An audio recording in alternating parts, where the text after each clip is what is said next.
funksiyanın qiymətlər çoxluğunun tapılmasını soruşur bizdən. Öncə biz bilməliyik ki, x üstəgəlinsin 1 bölünsün x funksiyası böyük bərabərdir 2 kök altında x vurulsun 1 bölünsün x-dan. Əgər x sıfırdan böyükdürsə. Yəni qoşu bərabərliyinə görə. Buradan alıram ki, x plus 1 bölünsün x böyük bərabərdir 2-dən. Deməli, bu funksiyanın x-dan böyük üçün 2-də müsbət sonsuzluğa böyük qiymətlər almış olur. Digər halda, əgər x sıfırdan kiçik olarsa, o halda da biz bilməliyik ki, x üstəgəlinsin 1 bölünsün x kiçikdir bərabərdir mənfi 2-dən qiymətlər almış olur.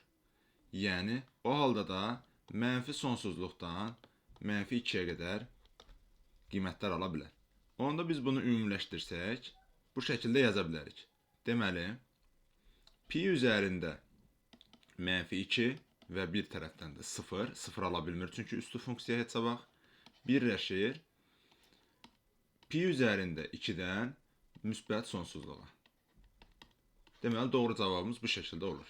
Və yaxud da 0, 1 bölünsün pi'nin kvadratı birləşir pi'nin kvadratından müsbət sonsuzluq şəklində yaza bilərik.